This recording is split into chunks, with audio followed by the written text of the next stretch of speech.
आज Doubtnut app download करें। Doubtnut पर अपने सभी गणित, रसायन विज्ञान, भौतिक विज्ञान और जीव विज्ञान के डाउट्स का करो सफाया। बस प्रश्न की फोटो खींचो, एक ही प्रश्न को क्रॉप करो और तुरंत वीडियो सोल्यूशन पाओ। अभी डाउनलोड करें।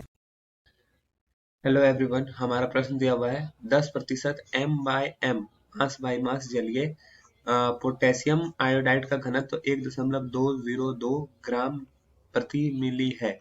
इस विलयन के बारे में सही कथन है। इस विलयन में 100 ग्राम जल है। इस विलयन की मोलरता 2.90 है। इस विलयन की मोलरता 0.67 है। इस विलयन में Ki का मोलंश 0.0118 है। तो देखो, चलिए स्टार्ट करते हैं। क्योंकि यहाँ पर क्या है, 10% Ki विलियन है, 10% Ki विलियन, और उसमें भी दिया हुआ है क्या, विलियन। ठीक है, इसमें भी क्या दिया हुआ है, मास बाय मास। ठीक है, तो इसमें भी क्या दिया हुआ है, m/m। ठीक है, मास बाय मास। तो इसका मतलब हुआ कि 10% Ki है ना, तो इसका मतलब हुआ Ki का क्या है, 100 में से 10 ग्राम जो हो गया वो Ki है, और जल जो है वो 90 ग्राम जल है। तो यहाँ पर यही इसका मतलब हुआ। इसका मतलब ये हुआ कि जो पहला ऑप्शन दिया हुआ है, इस विलियन में 100 ग्राम जल रखता है, ये हमारा ऑप्शन गलत है। अब दूसरा, इस विलियन की मोलरता 2.90 है। तो मोलरता के बारे में अगर हम लोग देखें तो मोलरता का फॉर्मूला देखना होगा। तो मोलरता का फॉर्मूला होता है विलेय के मोलों की संख्या, विलेय के मोल की संख्या और विलियन का आयतन लीटर में, विलियन का आयतन ये लीटर में होना चाहिए। ठीक है, तो देखो यहाँ पे क्या हुआ है कि क्या क्या चीजें दी गई है। तो Ki के मोल की संख्या हम लोग को कैसे निकलेगा, तो Ki के मोलों की संख्या यहाँ पे निकालने के लिए हम लोग को वेट बाय मॉलिक्यूलर वेट निकालना होगा। तो Ki का वेट कितना दिया हुआ है, 10 ग्राम दिया हुआ है। ठीक है, और Ki का मॉलिक्यूलर वेट अगर हम लोग निकाल लें तो K का मॉलिक्यूलर वेट जो होता है वो होता है हमारा 39, और आयोडीन का जो होता है वो होता है 127। तो अगर इस दोनों को ऐड कर दिया जाए तो इसका हो जाएगा 166। तो वेट बाय मॉलिक्यूलर वेट, ये मोलों की संख्या निकल गई। ठीक है, और विलियन का आयतन, विलियन का आयतन कैसे निकलेगा, तो चूंकि यहाँ पे दिया हुआ है कि जल की मात्रा कितनी, 90%, तो विलियन यहाँ पे बनता है 100।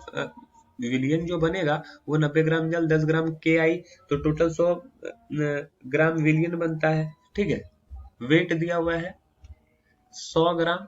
ठीक है, और घनत्व दिया हुआ है, तो घनत्व दिया हुआ है हमारा यहाँ पर कितना, 1.202। तो हम लोग आयतन निकाल सकते हैं, क्योंकि घनत्व का फॉर्मूला क्या होता है, वेट बाय वॉल्यूम। तो वॉल्यूम बराबर क्या हो जाएगा, वेट बाय घनत्व।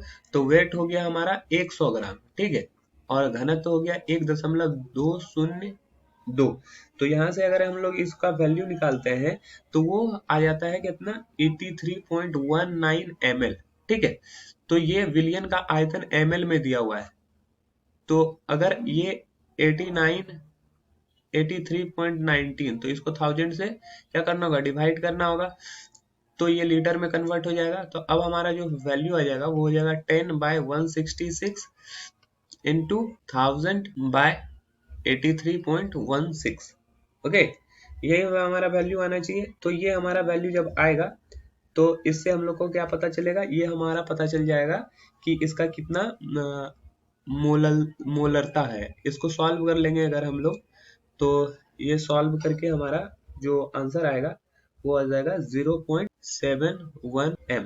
ठीक है, तो ये ऑलमोस्ट 7.1 नहीं, 7.2 मान लो, 7.2 m के अराउंड आता है। तो हमारा जो यहाँ पे मोलरता दिया हुआ वो 2.90 दिया हुआ, तो मतलब कि हमारा ये भी ऑप्शन क्या हो गया, गलत हो जाएगा। अब हम विलियन की मोलरता के बारे में बात करेंगे।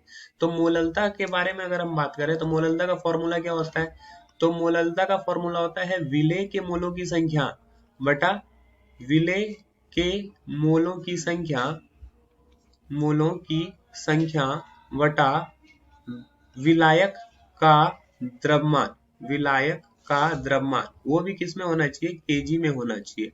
अगर वो केजी में नहीं होता है, तो अगर ग्राम में होता है तो 1000 से क्या करना होगा, इसको मल्टीप्लाई करना होगा। तो यहाँ से अगर मोललता देखें तो विलेय के मोल की संख्या कैसे निकलेगा, तो 10 10 ग्राम है। वेट बाय मोलिकुलर वेट, तो के आई का मोलिकुलर वेट हमने 156 निकाला है, इनटू विलायक का द्रव्यमान कितना है 90 ग्राम, और 90 ग्राम है तो इसकी वजह से ये हम लोग को 1000 से मल्टीप्लाई करना होगा।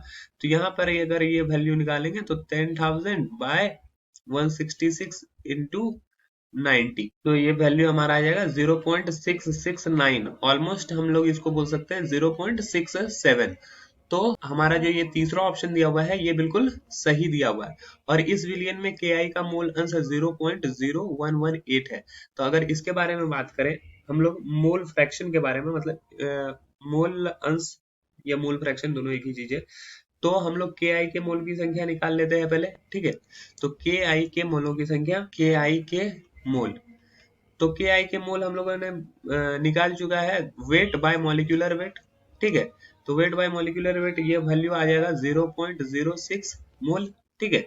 और अगर हम लोग उसी तरह जल के मोल की संख्या निकाल लें, जल के मोल, तो जल का वेट कितना है 90 ग्राम, और जल का मॉलिक्यूलर वेट कितना होता है 18, क्योंकि हाइड्रोजन H2O, ऑक्सीजन का 16 और हाइड्रोजन का 2 हाइड्रोजन है तो 2, तो ये अगर यहाँ से करेंगे तो ये आ जाएगा हमारा 5, है ना, ये हमारा आ जाएगा 5। तो अगर हम लोग का अब मोल फ्रैक्शन का वैल्यू, हम लोग को मोल फ्रैक्शन के आई का मोल अंश, तो ये हो जाएगा हमारा 0.06, क्योंकि ये फॉर्मूला होता है n, मान लो कि आई को a बोलते हैं तो Na by Na plus Nb, तो ये हो जाएगा 0.06 बाय 0.06 प्लस 5, तो ये हो जाएगा, अगर वैल्यू देखोगे यहाँ पे तो ये आ जाएगा 0.06 बाय 5.06, और ये वैल्यू को अगर हम लोग सॉल्व करते हैं तो ये हमारा आ जाएगा 0.01186। तो हमारा जो यहाँ पे दिया हुआ है आखिरी ऑप्शन, ये भी बिल्कुल सही दिया गया है। तो हमारा जो सही उत्तर हो जाएगा वो हो जाएगा ऑप्शन सी तथा ऑप्शन डी। आशा है कि आपको समझ में आया होगा। That's all, thank you. कक्षा 6 से 12वीं से लेकर नीट, IIT, JEE वो एडवांस के लेवल तक 1 करोड़ से ज्यादा छात्रों का भरोसा। आज ही डाउनलोड करें डाउटनेट ऐप या व्हाट्सएप करें अपने सारे डाउट्स 8400 400 400 पर।